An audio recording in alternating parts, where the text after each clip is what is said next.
For the first time since 1969, the Sports Car Club of America's National Championship Runoffs return to one of their historic homes, Daytona. Welcome to the 52nd SCCA Runoffs presented by Garmin Verb at Daytona International Speedway, brought to you by Mazda. The run for the medals begins now.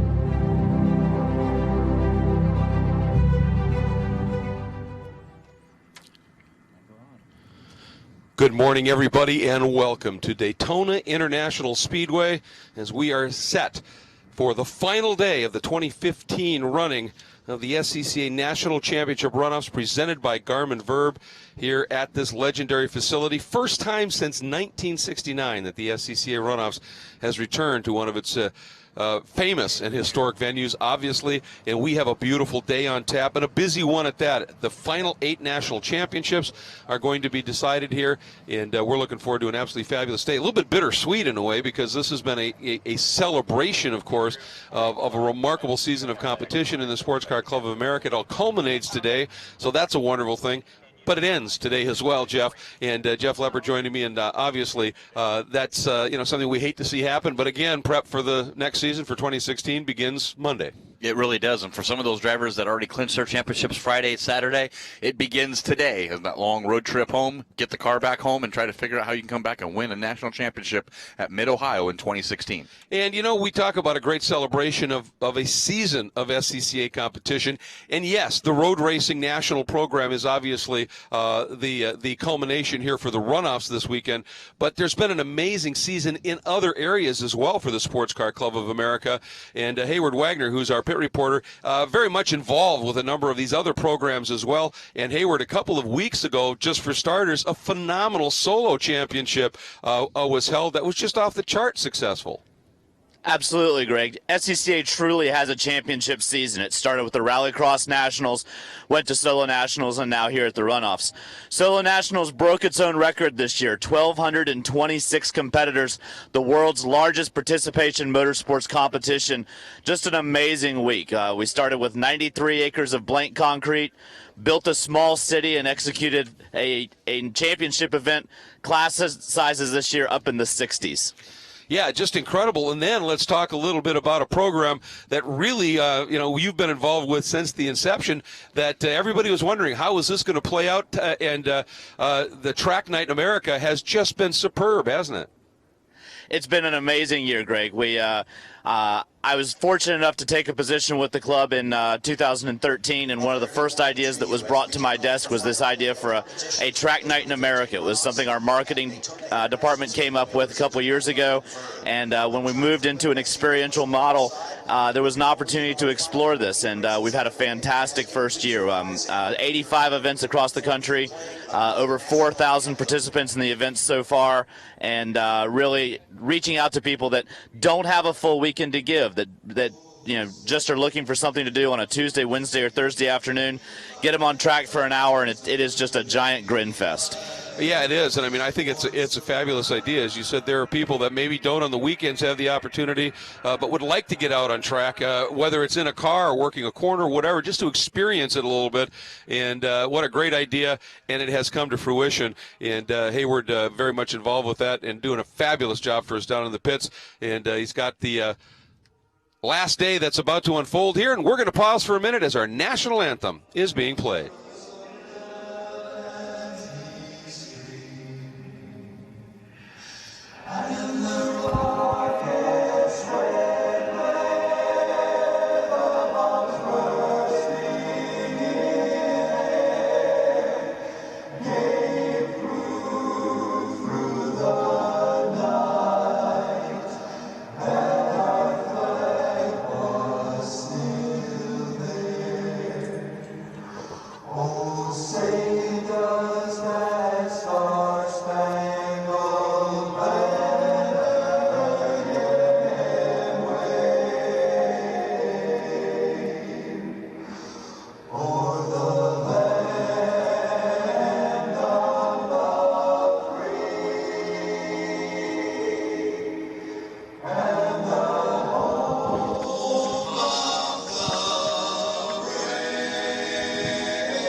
And as we honor our country, also, you saw a lot of shots of the volunteers that are here. And at any motoring event, the volunteers play a huge role. But at this one, this is all about volunteers. It is the Sports Car Club of America. These are club members that come out all season long, volunteer their time. All of their expenses generally are out of pocket. They may get a nice meal at the end of the day in a party, and they get a lunch during the day out on the corners or wherever their specialty is. But the expenses are all out of pocket. They do it out of passion. They love this as much as any driver sitting behind the wheel of any car, Jeff. And they're a special group indeed. And just a big opportunity to say thanks to the entire membership of the Sports Car Club of America. Whatever specialty you fill, you're a special group of people. Yeah, it really is. And that's the kind of club that I grew up in here. 32 years as an SCCA club member. Started out when I was 7 years old, working timing and scoring. So even it's a whole family sport there. You can have the kids come out, and there's somewhere for them to do. They could check off cars, Absolutely. going through tech, car numbers, run tapes, and timing and scoring, work your way all the way up to be a chief steward if you wanted to do here that we have with driving stewards here. And not sure if our sweeper here is blowing up or not, but trying to get some stuff cleaned up, and you see a big long line there on the exit of turn number 1. Yeah, it's interesting. Yeah, they think it might be something that's kind of a steam cleaner that goes down.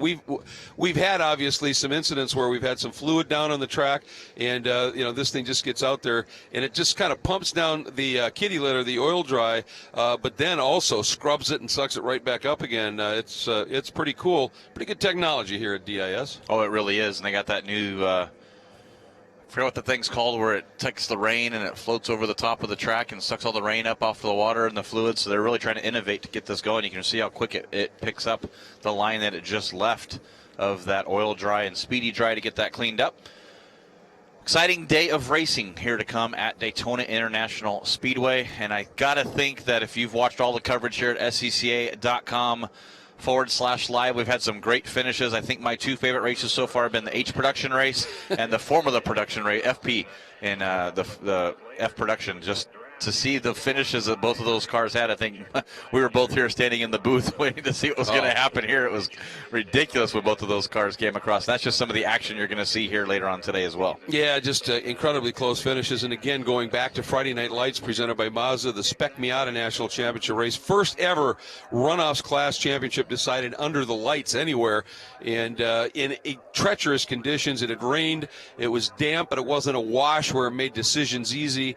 And with 62 Spec Miatas, everybody was expecting just a massive crash fest and tons of cautions. And those guys executed that race to perfection, not even one full course caution. And great stuff about to come. We're going to pause for a sec, folks, and we're going to come back with the call for our first championship of the day.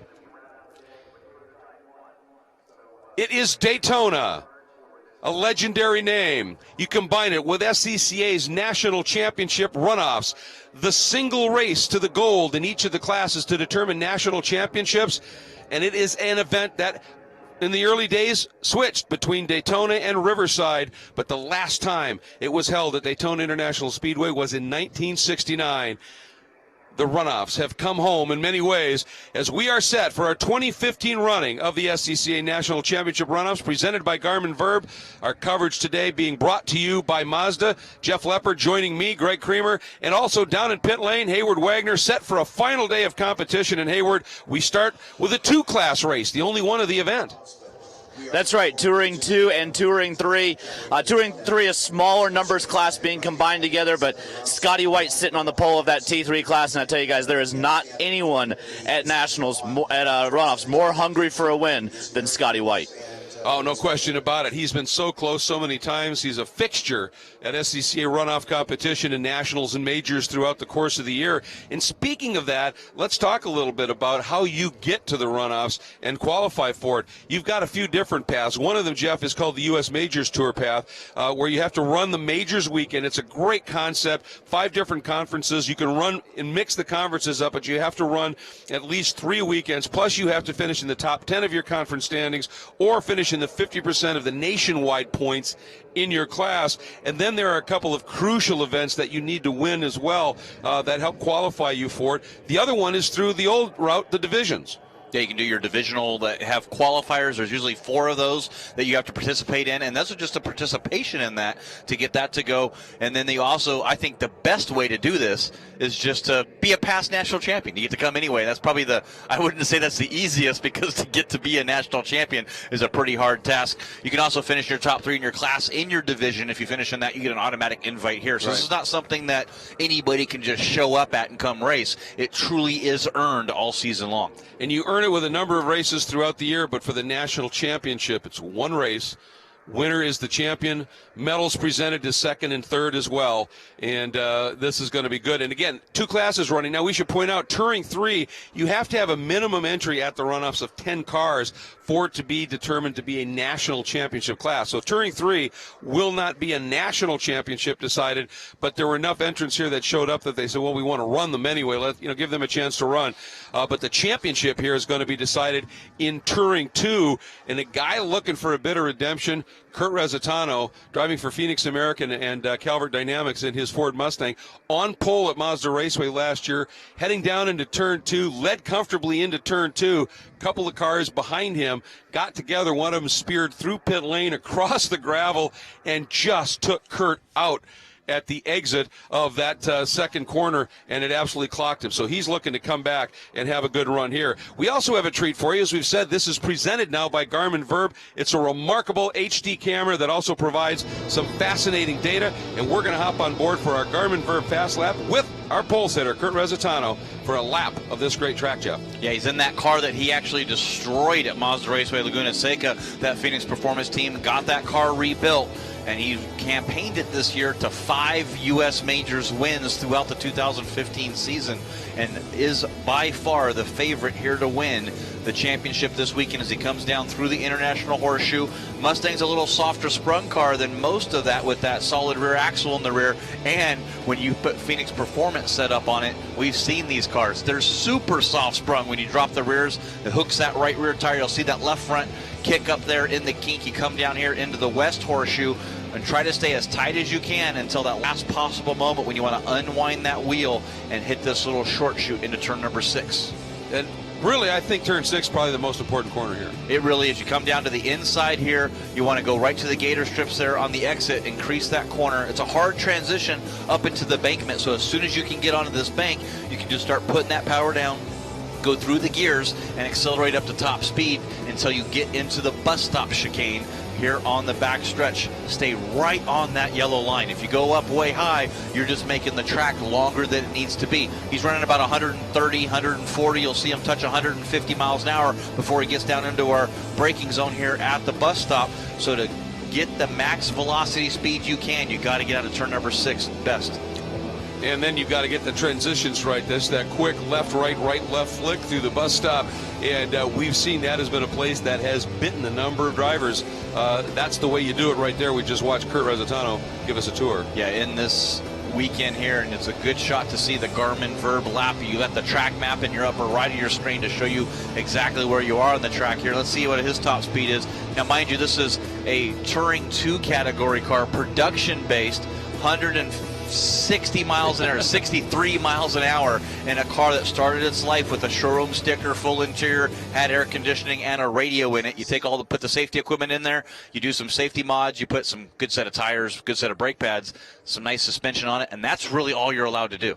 Yeah, it is pretty remarkable. And let's keep in mind, you mentioned the tires here. There's a variety of different cars and manufacturers in this class. It's also an open tire class, and so you've got a lot of tire manufacturers that are involved in it. Hayward, obviously, Touring 2 is a race that always provides some great excitement and great stories. Guys, our excitement so far this week has been the old school classes, the production classes, and the open wheel formula cars. Today is a day for the new classes to shine. T3 and T2 rolling out of class right now. A bunch of variety in tire and car, as you mentioned. These are production-based cars born from the old showroom stock rule set, some performance enhancements to balance the field out. We spoke with the pole sitter on pole day. He told us his favorite thing about Daytona was the retaining wall on the inside of turn 1. He thinks if he can make it through that turn this year, it's his race to win. That's a very good point, obviously. And we also have a super super sweep eligible driver in this race. He'll be starting 5th. That is the number 4 of Tim Kesman out of Franksville, Wisconsin, in the Calypso Lemonade entry that he runs with Fall Line Motorsports. And he actually was a super sweep eligible driver in the first race of this entire weekend here, the GT2 category, and he didn't pull it off there. He's got another shot at it here.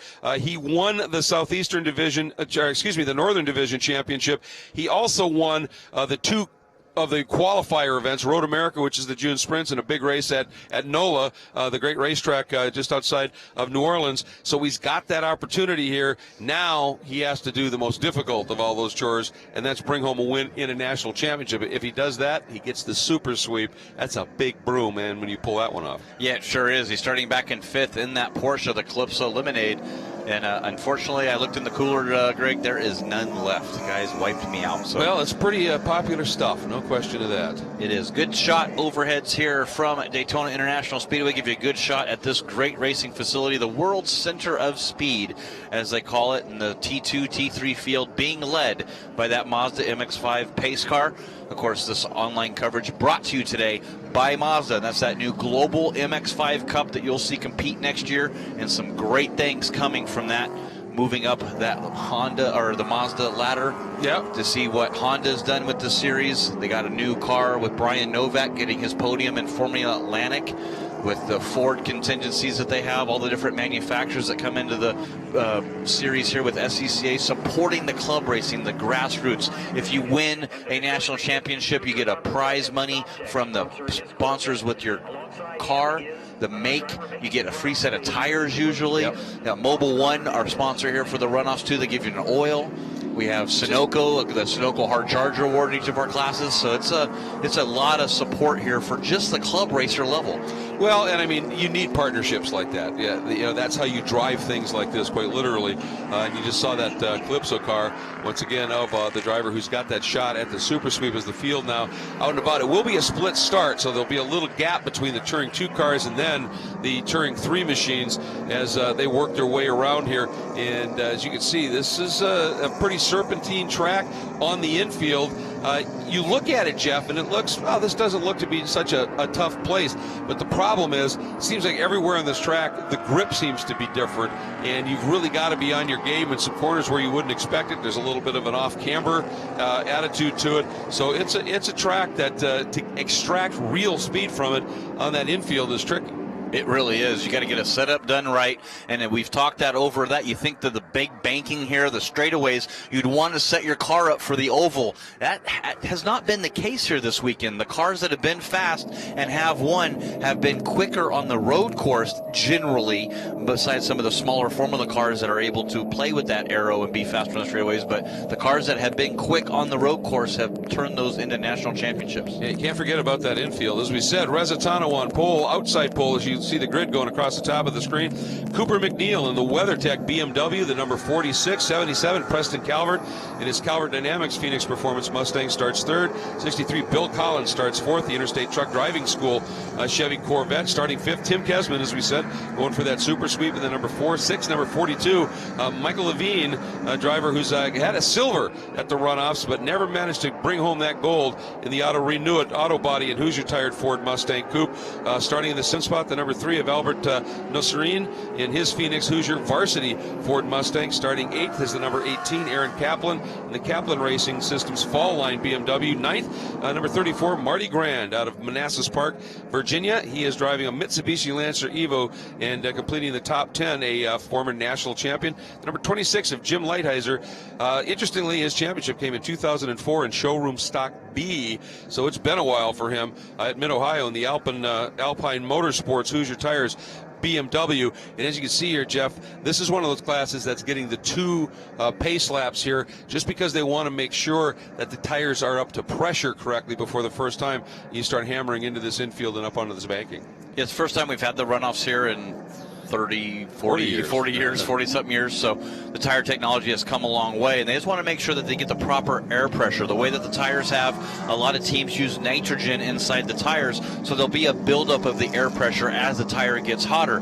If If you put compressed air in there, the humidity in the compressed air makes that tire pressure build up faster, so you have to monitor that with the air gauges, the temperatures across the tire from the inside to the middle to the outside to make sure you have a nice even spread here. These cars, a little bit heavier. We're talking a little over 3,000, 3,300 pounds for some of these vehicles out here. They want to make sure that they get those operating pressures up. You don't want to have any tire failures, especially with these cars doing 160 miles an hour on the bank. And just the slightest little change in pressure inside that tire can have a vast effect on the spring rates and thus the handling of the car. It really does. The sidewall of the tire also you include into your suspension travel there. We're talking sometimes you adjust your tire pressures by a half a pound just to get to that optimum temperature. And we've seen that bite a few people here. It's been extremely warm just in general, temperatures upper 80s at the least, but the other side of the coin has been humidity here has been through the roof, and the real feel, as they say on most of these days, we've had temperatures in the upper 90s pushing 100.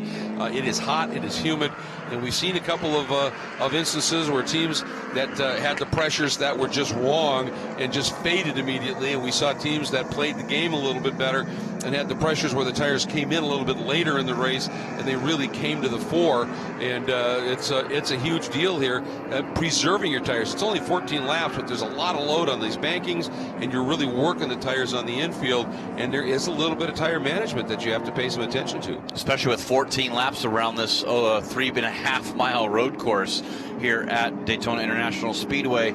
It's going to have it all come together if you want to win a national championship, and that's in any of our classes, not just our T2, T3 categories. Yeah, absolutely. By the way, speaking of T3, Scotty White on pole in the T3 category in his B.F. Goodrich Night Transport Mustang. Bob Shader, former national champion in the number 3 Hoosier Tire Boulder Nissan 350Z Nismo. The 09 of Jason Ott, extremely quick driver in his Hoosier race tires in Bimmerhaus. BMW Z4 Coupe. Tom Wickersham, former national champion in the 01 BF Goodrich Main Straight Racing Mustang, and Tom Brady 00 from Bradenton, Florida in the Irish Mike's Racing BMW M3. So that's the field in the Touring 3 category. As I said, not enough cars for it to be a national championship class, but they traveled a long way and wanted to give them a chance to run, and the folks in Touring 2 said, yep, we'll run with them, and we'll have some fun here. So 2 different classes that are going to be competing. The medals and the national championship going to be decided in the class that's closest up to this pace car in that front row. Kurt Resitano, Cooper McNeil, those are 2 guys, a lot of experience on pro level racing as well. It should be fun to watch them go, but keep an eye on that yellow Calypso Porsche there. That is the driver, Tim Hesmans, who's got a shot at the extremely rare Super Sweep. Mike Lewis won it earlier in GT1. Andy McNurbid won it in a sedan in a remarkable run as well. But we'll see whether Mr. Hesmans can pull it off, and whether or not he can and who gets the medals is about to be decided. 14 laps about to commence here, and the run to the medals in T2 is underway, and a great start by Kurt Resitano, and Cooper McNeil doing the smart thing, just dropped in and tucked right in behind him. Behind him, though, Jeff, things are getting wild right off the go here. Yeah, I saw one of those Corvettes down there way below the apron passing 2 cars. Stewards are going to ask him to give that back, or that might be a time penalty or a drive-through penalty down on pit lane. They'll take a look at that. You're not allowed to go below those 2 double yellow lines. Single file down in the International Horseshoe. Look there at that red 77, and a big move by Preston Calvert down underneath. Cooper McNeil going for second. That is another of those cars from Phoenix Performance. Here's the start in your T3 category. Boy, and Scotty White just did not get the jump you would have expected, and it was Bob Shader who launched into the lead of that class. But here's Resitano building that margin, and Preston Calvert, teammate to Resitano in Pro League World Challenge GTS competition. Great start, and Hesmans has also come up, gained 2 spots, and tucks right now into that 4th spot. Yeah, he needs to try to maximize that Porsche here in the early stages, try to get in front of these guys, make them run their tires off as they try to chase him down. Kurt Resitano, his best friend right now is his teammate Preston Calvert, being able to hold up Cooper McNeil a little bit here through the oval. But Preston Calvert running GT2 here this weekend, had a terrible crash in his Corvette, was not able to get that car fixed, but actually pulling away from Cooper McNeil a little bit. Phoenix Performance running 1-2. Yeah, look at Hesmans here. He's close enough to maybe start to get a toe off the back of Cooper McNeil. I don't think he's quite close enough to do anything into the bus stop. And McNeil, too, started to close up a bit on Preston Calvert. But McNeil, as he got on the brakes to turn in for the bus stop, looked like he lost just a little bit of time and didn't get through there quite as quickly as Calvert. He gets that margin right back again. You see how close it can close in here with that draft. You see the Corvette starting to come in on the back of Kesman. Yeah, Bill Collins, that silver vet, doing a nice job getting a real nice toe here. Moves down to the inside. Now Hesman, looked like Hesman maybe was going to squeeze him, but then was the gentleman that we know he is and just said, whoops, a little bit too far down there. I'll open the door because he's got a head of steam coming. Now, though, Hesman's going to try and just ramp right around the outside, and he's cleared him. But he floats a little bit wide, but Collins, the back of the vet, steps out big time, and that, I think, cost him the ability to maybe close the deal and make that pass. A little better braking on that Porsche, too. You saw that into turn number 1. Of course, that car prepped by Fall Line Motorsports. Big contingent of cars here this weekend with Cooper McNeil right in front in that WeatherTech BMW. Another Fall Line car, so it's Fall Line 3rd and 4th. Phoenix Performance 1st and 2nd. Yeah, Kesman really driving well here, going back and watching what's unfolding in the T3 category. And Shader leads, but Tom Wickersham has been able to move up. And Jeff, he had started back in the 4th spot. He's been able to leapfrog up into the 2nd spot, pushes Scotty White back into 3rd, and then Jason Ott in that silver and blue BMW has locked down 4th, but he's looking pretty racy too. It really is. And this is what the Sports Car Club of America is all about. They're not going for a national champion. They're just going for a race win, nose to tail, 1st through 4th in our T3 category. They're having a race. Yeah, and in the background, I thought I saw a big run by Collins on that red 77 of Preston Calvert, which means Collins must have cleared and gone around the Calypso machine of Kesman's. So we'll watch that. Oh, Scotty White has some problems, Jeff. Smoke coming off of the back of that car. And that may be why he wasn't able to get the jump that we expected. And in that background, I guess it was just the angle didn't play right because no position change at this point with Preston Calvert, that red number 77 Calvert Dynamics Mustang, hanging on over the WeatherTech BMW of Cooper McNeil and that Calypso Porsche of Tim Kesman's. Looking at the trap speeds here, trying to see, we've got a couple of times that they've gone through the speed traps here. We'll see how quick they can go down the straightaway. In that qualifying session, they were touching 163 miles an hour, but there is Cooper McNeil. The power move to the outside gets the draft over Preston Calvert into 2nd place now, but how about 166 miles an hour catching that draft for Cooper McNeil? Yeah, that's pretty remarkable to have that kind of pace, but that's what the draft will do for you here by yourself in the 160 range. In these cars, it allows you to pick that up. And now that Cooper's gone through, and I think that may have been what we were talking about, Jeff, with tire pressures. That car, first couple of laps, didn't look all that comfortable, but now as he completes that 2nd lap and starts the next run here, as we're setting up now for lap number 3, looks like that WeatherTech BMW has really come strong. It really is, and don't count out Kesman right behind them in that Porsche, starting to come into his own, and we'll see if this Mustang, notoriously they slide around a lot, softly sprung. Got to be careful not to wear those Hoosier tires out a little too soon here with a long way to go in this race. Not even a quarter of the way done yet. And we'll have to see here now what Kesman is able to do in that bright yellow Porsche as they're up on the banking. At this stage, overall, it is Kurt Resitano who just resets fast lap at a 2-minute 1.226, and he's already out, Jeff, at about, after 2 laps, he's got a margin of 5 seconds. Resitano is just, I think the man is as determined as you could possibly be after that incident at the start of the national championship at Mazda Raceway, the Laguna Seca last year. He right now is just going to wring the neck out of this car. He wants it. Yeah, fastest race lap by almost 2 seconds over the field. He is determined, head down, trying to get a run here. Watch out for Tim Kesman now. He's going to have a good draft here from Preston Calvert. That Mustang makes a pretty big hole in the air, and that slim, slick Porsche able to tuck right on that back bumper. See if he can get a slingshot here coming out of NASCAR turn number 4. Well, he is right there. It's all a matter of what he can do. Now, they're heading into now the tri-oval section here. So what you want to do is have yourself in a position as you clear the tri-oval and now make that run down into turn 1 to try maybe and pop out and get the braking in. And Preston Calvert, pretty savvy, he moved over and covered that. So now Kesman's going to go for the over-under. And Preston doing a beautiful job, Jeff, of putting that Mustang exactly where Kesman wanted to go with the Porsche to make the pass and not letting it happen. Yeah, he's really not blocking there. You're allowed to go and park the car where you want it to do in the corner, and he's maintaining his line, but making it just enough where Kesman can't stick a nose underneath him or on the outside. That's a great defense, and that's absolutely no issue there. What you don't want to do is start moving in reaction to a move somebody made.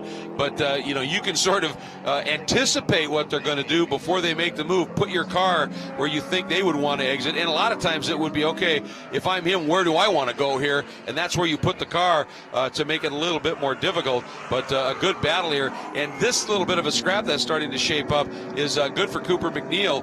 He hasn't been able to drop those guys, but at least right now they're racing each other. They're not worried about Cooper, and as a result, Cooper can just drive for a couple of laps. We've seen it in a few of our national championship races. Oh, there's trouble back there with the number 07 Corvette getting trouble in the horseshoe. It's Russell Peterson having issues there. It gets back underway. You see the T3 field coming down through the field. Let's see if we can get a look at what happened here.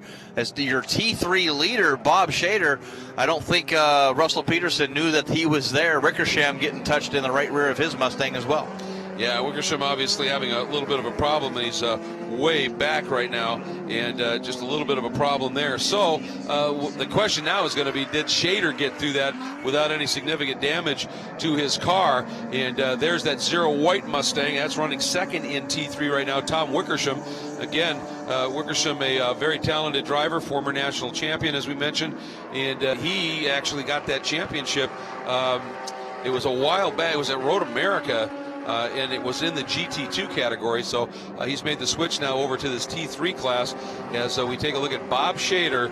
And again, Shader also a national champion, but his came a little bit before that. How about 1985 at Road Atlanta in S2000? He was a gun in the S2000 cars for a lot of years, Shader was. Yeah, just got word from his pits that got a mega vibration there on that Nissan. So not sure what the problem is. Obviously, there must have been that contact that he had with Peterson really affecting the alignment, or hopefully didn't break a wheel on the left front. There's some damage to that fender. You can see it there as he's coming down through the oval. Yeah, not a good thing. And obviously, I didn't see any huge lockup in avoiding, so I don't know that it would be a flat spot. It would be something else that's creating the problem. It certainly hasn't affected his straight line speed, has it? It has not, as he's able to put his foot down and just manage it as he comes down through. Already had a problem earlier. He's got a brand new bumper on the front of that car, but you see there is some damage there to that left front fender, and they got to think that the damage on the top of the fender being pushed in the way it is, there could possibly be some damage to that wheel. Definitely knocked the alignment out, I'm sure. There's your 0-1 again, sitting in the second spot. Up from fourth is Wickersham behind Shader, and behind them Scotty White now is really a huge pressure from the 0-9. That silver and blue BMW of Jason Ott. You can see Jason looking to the inside, looking to the outside. The smoke seems to have stopped appearing from Scotty B. White's car, so hopefully it was just an overfill on something, and now things have equalized. He's able to, I'm not seeing that smoke anymore at all. Well, there's two ways: either that it's gone away by itself, or you're out of fluid. There's no reason for it to smoke anymore anyway. Which is the rather less optimistic look at it for sure here as they head down in and up onto the banking through turn 6 once again. And we'll see Jason Ott here as he's trying to make the run and come after him. And at this stage, that Mustang's pretty good in terms of the torque up onto the banking, and Ott not able to do much with it. Ooh, we got somebody out there. It's the number 3, it looks like, is pulled off. That's Albert Nosreen out of Shavertown, Pennsylvania, the Phoenix Hoosier and Varsity Mustang. Look here. There it is. Oof. Huge impact. I believe that's in the braking zone for the bus stop, or is that off the exit of NASCAR turn number 2? Going into the bus stop is the report we get, Jeff, and you can see all the water that came out of those tires. And we definitely have had some rain here, which means that you get on that grass and you actually pick up speed because that grass is so wet. So once Albert got off track there, he was literally just a passenger. As we go back to the front of this, and Kurt Resitano's margin now up to over 11 seconds. However, the interesting thing here is Preston Calvert and Cooper McNeil are really at it right now, and Tim Kesman in the Calypso Porsche has dropped off just a little bit from that battle. He really has. It was right about a half a second was separating those two cars. Not sure if he made a mistake, but now it's 1.2 seconds. Sorry, 2.5 seconds separating those two drivers now.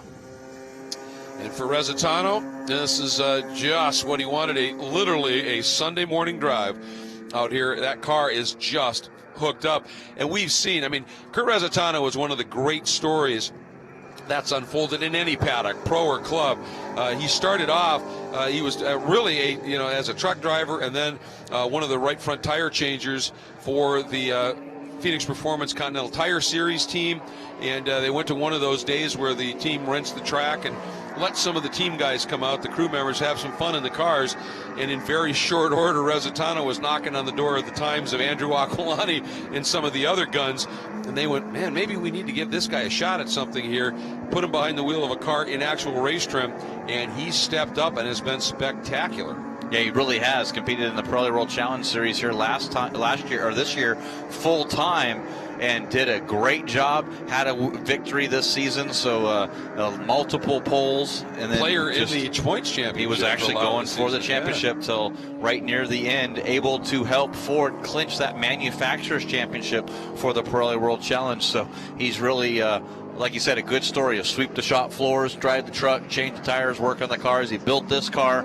We had to rebuild it after last year. We mentioned that earlier. And now here, not going to jinx him, but leading with halfway in T2. And here we watch now, and you can see that Preston Calvert, he'd been right up on the back of McNeil a couple of laps ago, and now he's just faded a little bit. And taking a look at the lap times, McNeil's last lap, a 2:03.4, Preston's a 2:04 flat.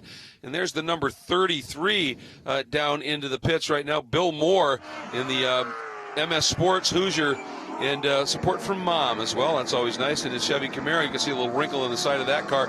And the other car, Jeff, that ended up in those barriers out by the bus stop, far enough off track, the stewards have decided we'll just let him stay there for the duration of the race.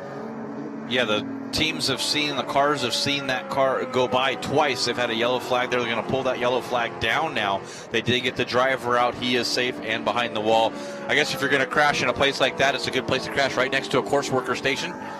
Certainly got their attention when you spray them with water, when you hit those tires like that. As we go back to this battle for second here. But here's the battle. Oh, and look at this. Scotty White now has been able to get up, move around Wickersham, that white Mustang. And Scotty's, ironically, not the white Mustang, named Scotty White. And right behind them is Jason Ott in that BMW. Jason, I thought he got a great run and was going to try and come down the inside, and he does. He makes that move, slices through that Z4, gets underneath Wickersham. Now Wickersham in the white Mustang trying to come back at him, but he's on the wrong side of the track as they get to this crucial turn 6. But for Jason now, Jeff, he's got to get that BMW out of there with the torque of that Mustang right on his wing. Yeah, you see Wickersham just turn that wheel down, put the hammer down on that V8 power, drive right around Jason Ott. He's going to tuck back in behind that Mustang, try to get a draft, but Scotty White will be able to get by and for that second place. What a great battle here. And these guys, this is just a regular club race for them. They're not going for a national championship. This is all about pride for these drivers. Absolutely. You can see Shader has opened up a sizable lead now. He's up 3 seconds ahead of this group. So these guys are just having a furious battle for the second spot right now. And Ott tried to. That's a tough place to make a pass, Jeff. A mid-corner in the bus stop. But he had a great angle through there and just tried to carry some speed and surprise Wickersham. Didn't quite work. But boy, if he'd executed it, it would have been interesting. But now look at how they're going to close up here. 2 cars running together. We've seen it all event long. You get 2 cars in the draft together, it's way quicker than 1 car by itself. And look at them close. Yeah, Wickersham right on the back bumper there, only 2 car lengths away. I think they're going to run out of time before they get in the braking zone. Here comes Otto getting the draft off the back of that Mustang down into the braking zone, a little lighter in that Z4. And Wickersham sort of dissuaded him from continuing to stick the nose down there. Scotty White way wide, bouncing through the grass. That's going to let these 2 guys right back through. So that just that fast, Wickersham back into second, Ott into third, and White, who had worked his way up into that second spot, now has to do it all over again. He's got a long way to go because he's lost multiple car lengths. If he does not catch back up here in the infield, he's going to lose the draft when they get back up on the oval. That's a very good point. We've seen that speed and these two guys now know they've got an opportunity if Scotty is not there. And even so, we've seen it play so many times here during the course of the event. Two cars running together are the fastest combination by far. Third car adds to that train, he just drops off. It's just the way that the aero is working here at Daytona International Speedway. Things settling a little bit here as we have just completed the halfway point in this run to the gold in T2 and an entertaining race in T3 as well. We're going to pause for a minute, but we will be right back to Daytona. The 2015 SCCA National Championship Runoffs, presented by Garmin Verb, is being brought to you by Mazda. Mazda, driving matters. 16 wide eyes. Driver's license, took 2 tries, bought a Roadster secondhand. Playing parties with the band, loaded up, off to state. Hijinks, tailgates, starter, midsize, family cruising. Now in the garage, something new reminds you of when you were you. It's time to face facts. You're a gearhead. You wish the freeway on-ramp was your personal racetrack. Well, buckle up, buddy, because the Sports Car Club of America wants you. With 40,000 members and events across the country, the SCCA has all the excitement you can handle. Dance the blacktop two-step with SCCA Solo. Get down and dirty with SCCA Rallycross. Or go wheel-to-wheel with SCCA Club Racing. Hit the track with the SCCA, where America's best drivers race. 14 seconds clear is this man, Kurt Rezzitano, on his way perhaps to a national championship in the T2, the Touring 2 division. He has just been a freight train today, dominant thus far. However, you still have 6 laps to go. You're running these cars absolutely flat chat, stressing the engines perhaps more than they have been anywhere else. Things can happen. Not trying to jinx him by any means, but boy, what a run he has had thus far. And as we go for the gold in Touring 2, also running in this category is T3. And welcome back to Daytona. Greg Creamer along with Jeff Lepper, Hayward Wagner down in the pits right now. And Rezzitano, so far, Jeff, this has just been absolute perfection. It really has. He hasn't put a wheel wrong. You see him hitting those apexes perfectly, leading. You talk about pulling away the way that he has with that 15.2 second lead last time by the stripe. Just taking his time, being careful, trying to get through lap traffic there. Doesn't want to force the issue. He's got a good gap. Just take it easy and get right by. Yeah, be absolutely cautious. No reason, as you said, to force. That was Oscar Hernandez in the PowderDepot.com 305 Motorsports Porsche 996 platform 911 that he was able to work his way around. And that's part of the drill, isn't it? You get out here like this, you get these big leads, and you start relaxing a little bit, and sometimes that's when the mistakes happen, and that's why Kurt hasn't dropped his pace too much. I think he's in his zone. He's really comfortable at that pace right now. He's not pushing exceptionally hard, but he's got a great pace and a rhythm. And I mean, sometimes that's just the key, isn't it? You find that rhythm, that's where you want to run. And even if you want to start conserving, sometimes that's the worst thing you can do because you're in that rhythm. Everything is working great. Your shifts are perfect. Your braking zones are perfect. You got a perfect line. The car, the temperatures are all great. You start adjusting that, you may start making mistakes. You can start backing up. 15 seconds seems like a long time, but that can be evaporated in an instant. Absolutely, that 15-second margin. Then now Cooper McNeil has about a 4-second margin in that 46 WeatherTech BMW back to Preston Calvert in the Calvert Dynamics Mustang. He then has another 3 seconds back to Tim Kesman. But Kesman now has started turning some pretty good laps. His last one was 7/10 quicker than Preston Calvert. So we'll keep an eye on that and see how that plays out. Here comes Cooper McNeil, second, and what a run he's been able to put on. It just hasn't had the pace for Rezzitano, but otherwise he has been able to sort of control his own destiny in this run for that silver medal. He really has, and it's one of those that we've seen it play out. We've had a leader leading and had a flat tire with Joe Huffaker in the F production class, and so you might be in the capburn seat for your national championship running second place. You have to be there at the right place at the right time. Yeah, you cannot give it up. You can't just say, well, this isn't going to happen today, because things can happen. And as you said, if Cooper starts to ease off, suddenly you've got Calvert and Kesman right there, and then should something develop, it's all over for you, and not what you want to see happen here. So Cooper doing whatever he can at this stage to really push the envelope a little bit here and stay in front. And it isn't so much now he knows he just doesn't have the pace to run with Resitano, but he wants to make sure he hits all of his marks and doesn't give Preston Calvert any kind of a gift. And I believe Cooper McNeil will be at the Petite Le Mans here next week and running the Porsche in the GTE category with WeatherTech. So doing a lot of professional racing. It was your whole front row in our T3 category. So multiple assets of driving here amongst the amateurs versus professionals here at the SCCA National Championship Runoffs. Yep, doing a nice job. Cooper is indeed. Again, it's Resitano, McNeil, Calvert. Those are your podium spots right now. Kesman, again, going for that super sweep. Been a little bit quicker than Preston Calvert, but just not enough here. And the only way you get that super sweep is you got to win, and that's where it gets a little bit tough. And Bill Collins, still a nice run sitting there in that 5th spot. Now, John Buttermore in the number 152. And John is a 2-time national champion. Didn't get the qualifying he wanted back in 12th, but he's taken that Hoosier Carbotech machine, that's that Corvette, and he has brought it up now into the 6th spot, and he's only, about 3 seconds off of Bill Collins right now, so he's closing it up just a little bit as we now go back and pick up your 3rd-place runner, Preston Calvert. And Calvert's doing a great job in that Mustang. He's campaigned this car in the T2 category.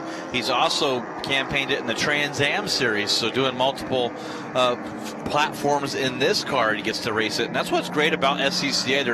You buy a car and you can race it in multiple classes here within SCCA. You can add a restrictor and slow the car down, run a different class. You can go run a pro race with Pirelli World Challenge. You can run in the Trans Am series. You can go take this car and go do an autocross.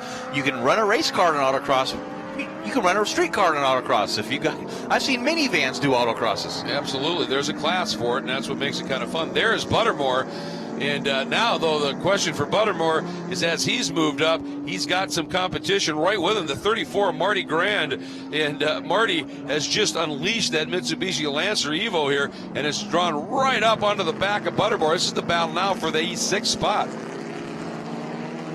So interesting to see the different makes and platforms. The all-wheel drive Mitsubishi Lancer Evolution versus the rear-wheel drive, so to speak, American supercar, the Chevy Corvette. Sports car, 2-seater, a 4-door sedan, grocery getter right behind the Corvette here. But those turbocharged Mitsubishi Evos, those cars when they first came out, mostly set up for rally, getting acclimated here to road racing, doing a good job back in 7th place. And a very unique engine note when that turbo kicks in on those cars. There's no other sound I've ever heard quite like it when that thing comes up on the turbo. It really does. That 4-cylinder 2-liter really makes a great exhaust note. And when you open them up in the race car configurations, no catalytic converters, no restrictors, no mufflers, they actually sound really nice, and you hear that nice hum coming from the turbo. When he's in that draft now, he's got a toe off of the back of Buttermore, and Buttermore knows it. Now it's going to be a matter of can he make the move and make that pop move down into the bus stop. It's about as close as it gets, but wasn't quite enough. Boy, Buttermore, though, really angling into the bus stop early, and it got away from him. Beautiful save by Buttermore. That's the experience. He saved it, but that's the old fast in, slow out. It really is, and you see that how that much affected him on the exit of the bus stop on the straight line Speedway. He was able just to drive right back around. Absolutely. By the way, heading up here, a bit of a loop here for the number 9. That's John Shannon, and he drives the American Foundry Shannon Motorsports Corvette. That's at turn 6, and that's a corner that happens on because, as we said, it's so important to get the launch up onto the banking, and so you tend to get a little bit greedy here. Oh, and I think we've got that's the 0-3, suddenly real slow for Oscar Hernandez. He was struggling a little bit anyway, but now that car is well off the pace, Jeff. Something has gone wrong. Yeah, he's got some problems. I've seen that kind of running around through the whole field. He's just trying to salvage a finish here in the national championships. Looking at our 3rd place finisher, runner at this stage, a little bit jumping the gun here in terms of a finisher here. And we should see the white flag this time by for Kurt Resitano. And one more lap of this storied speedway for these guys, as there's Calvert again on the hammer out of turn number 6, coming up on the back of That's number 27 of Nicole Jacques. She's local to San Francisco region SCCA. Had a motor failure in this car a little bit earlier in the week. They got that motor changed, the Borelli Motorsports team. That had a brake problem a little bit earlier after that. So she's really struggled here running in her second SCCA National Championship race. Works for Apple. So talk about a good company to work for there. She's got a really nice iWatch on, and you might try to go over to her pits and get some hints on this new iPhone's coming out and see when you can get yourself a new laptop as well. But Nicole Jacques doing a great job here, sitting in the 15th position. And the white flag out now, the number 37 of Kurt Resitano. He's got some traffic in front. That's some of the T3 cars. That's Scotty White. That has been able to close it up a little bit on the back of Jason Ott again, but not quite enough here. And here comes Resitano. And again, Kurt now, his margin is just huge, actually. He's got tons of room and can be very, very patient in executing his passes. And he does that, gives Scotty a nice wide berth. And we'll do the same to Ott as he catches him, and then Wickersham. Giving him plenty of room coming down here into the West Horseshoe. You don't see him pushing that issue down into the braking zone. He'll tuck right behind Ott, either wait for this straightaway or the next straightaway to try to make that move and get around. He's going to go to the outside here. Gives him plenty of room. You see he could run another car in between there if he wanted to. And Ott gave way a little bit as well, knowing that is your leader. And he's coming through the field onto the oval, and this has got to be some great redemption for Kurt Resitano. Boy, isn't it? And you know, his spotters were just telling Kurt there, Jason probably has him as well, just to make sure, let him through. That's the overall leader. He's not in your class. Don't worry about it. Let him slide through, and a nice job being done. But for Kurt Resitano, I mean, he has waited a year for this opportunity here. He's got a couple of cars up in front of him now. That white Mustang is Wickersham, who's in the T3 category, and the orange Corvette running in T2. But again, Kurt has lots of time, lots of margin he can deal with here as he swings to the outside. Last time out of the bus stop, way up high onto Daytona's banking. He's up there in that high lane now, and he's just going to ride it right now. He's got that throttle pinned, and it's going to be coming out of Speedway 4. And now the track flattens out, the short chute, and then into the 17-degree banking tri-oval. Kurt Resitano, a year after catastrophe at Mazda Raceway, brings home the gold at Daytona International Speedway. That's what you call, as you said, Jeff, resolution and closure. I think we could add to that as well. He's waited a year for this one, and boy, did he execute it to perfection. It really was, and this one was an earned championship for himself as well. It looks like Jason Ott got around Scotty White there for third in our T3 category right there at the end. So, yeah, just fascinating what's unfolding. Here comes Preston Calvert as he brings home the final medal. Cooper McNeil did get that second spot in the WeatherTech BMW, and Preston Calvert, the Calvert Dynamics Ford Mustang, earns the final medal, the bronze. Tim Kesman, not able to get that super sweep, but a good top 5 at National Championship Runoffs competition in 4th, and Bill Collins hanging on in the 5th spot. And we saw when John Buttermore had that moment, Marty Grand was able to get through, but he wasn't quite close enough to do anything with Bill Collins. So that's how that's going to play out. And in our T3 category, Bob Shader, as we watch the 05 of Nathan Waldbaum come through, and his Hoosier and Vet Sport machine comes by in the Hutter Engineering entry. But again, Bob Shader winning in the T3 category. Again, not a gold. It's not a national championship class, but he will get credited with the big win over Tom Wickersham and Jason Ott. So nice job there. And watching Nathan Waldbaum, there's little bits of smoke out of the back of that car. He's had sort of a troubled event here, and he didn't get the qualifying he wanted, just outside of the top 15. Was just never able to find the speed he wanted out of that car. No, he was not, and we got to give credit and props to all of our T3 competitors as well, not going for that national championship, but Bob Shader able to get the win in T3. Wickersham, my bud there from Northern California, gets second place. Jason Ott, another one of those drivers, does a lot of pro racing, sitting in third. Scotty B. White in fourth, and Tom Brady able to get a top 5 in the T3 class. And there is a look at the champion, Kurt Resitano. And I'll tell you, we've been talking about it. That Phoenix Performance and Phoenix American team is something special. These cars, you always know when you're driving one of their cars, it is prepped exceptionally well.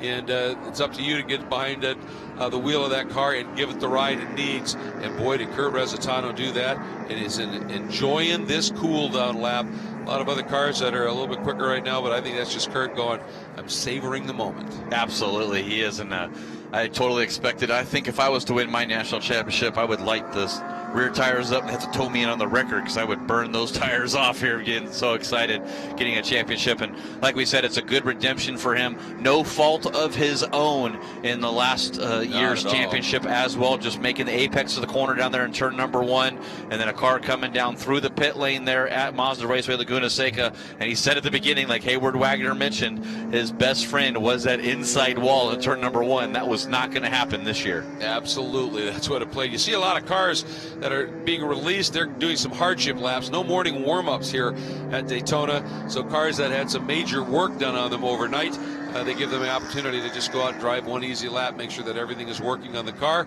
And Rezzitano, showing the great discipline and patience he did during the race when he came up on traffic, just waited, let them all go, and now makes the move down into our staging area for our winners and top 3 medalist interviews, if you will. And that means that Hayward Wagner is down there and waiting.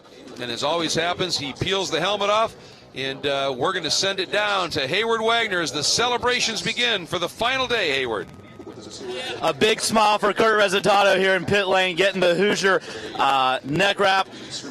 Kurt, my first question for you on turn 1, did you have any eyes out the windshield, or was it all mirrors going into turn 1?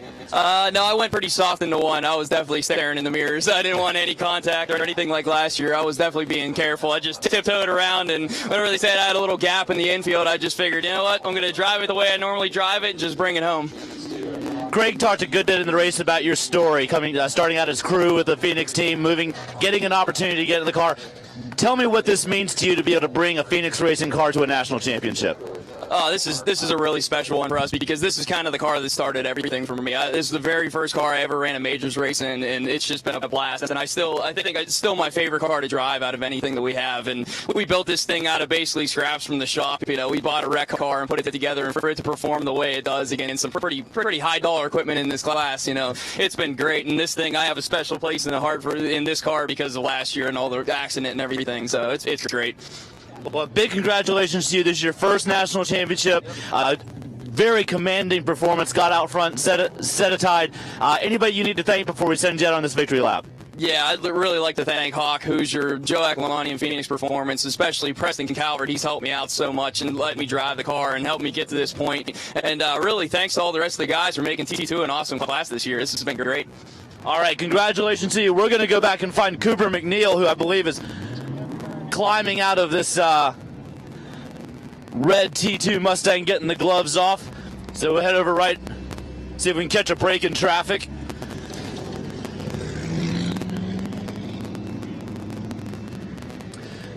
All right, so we got Preston Calvert here. Preston getting the bronze medal here in Touring 2. You guys had a pretty good scrap going for a good chunk of this race. We really did. You know, I was trying to get ahead. I got ahead of Cooper at the very beginning. His tires had clearly not warmed up yet, and once I got ahead of him, his tires came in, and I couldn't really hold him off in the draft. And then once he was up to speed, it was really hard to catch him. I managed to draft him a little bit, but once he was really going, it was hard to keep with him. But Tim Kesman behind me, you know, it was all I could do to stay in front of him. He did a great job. And well, you guys were really proud of my teammate Kurt Rezzitano, his first of many national championships. It's a great story and a great drive by you, and really the show of the race was you guys battling it out. So a great job for everybody in this field. Thank you so much. I really appreciate it. Thank you. All right, now we're looking for McNeil.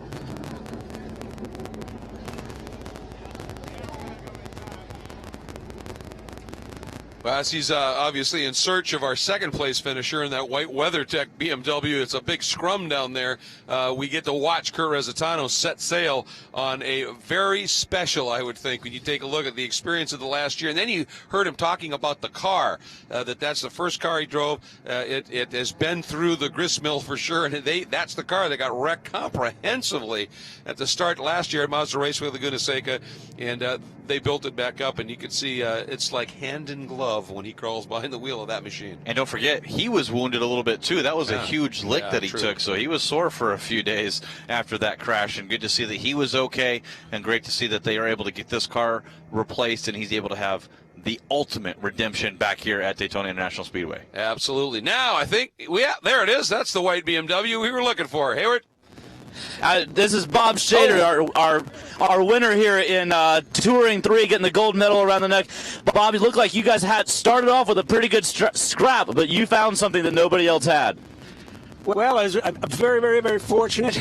I have Hoosier as my sponsor. I have Nissan's car, and the combination was unbeatable, and it just worked flawlessly this morning. Now, you've got a little bit of a custom body work on the front end of this car with that black bumper. Tell us a little bit about how that came to be. Well, one of my buddies behind me, coming through the bus stop, pitched a cone at me, and I couldn't get out of its way, and it tore the front end up. So we had to go down and find a new one, and that was the best Band-Aid we could find. All right, well, great drive for you. Congratulations on the first place finish here in Touring 3. Thank you very much. Bob Shader, again, a great story. His national championship that he won back in 1985 in Sports 2000. He's been a regular at the Runoffs for a lot of years. He's come close again many times, and I'm sure this is a little bit bittersweet for him because this wasn't a national championship race just because of class entries, but that was a national championship caliber drive. It really was. He still gets that gold medal 30 years later from his last one. Yeah, pretty cool, isn't it?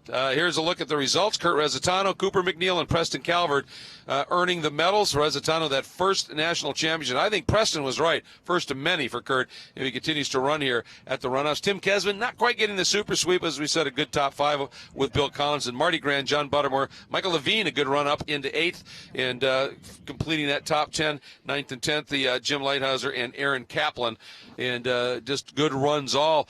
And Jim Lighthizer, it was nice to see him come back again, and a guy that won a national championship a few years ago, and for him to be able to come up and put that car into the top 10, well played there as well. Well, they might not be going for that national championship, but the T3 category still getting a win here. Once again, congratulations to Bob Shader in that Nissan, John Wickersham in his Mustang, Jason Ott in that BMW Z4 on a last lap pass over Scotty B. White in his Mustang, and Tom Brady in 5th. And here's a look at how this one started, and you can see Rezzitano went in real deep. He didn't want anybody close to him here, and was able to just execute the move. A little bit of a bump here as Bob Shader working his way through some of the other cars, and Russell Peterson and he having that little bit of a coming together.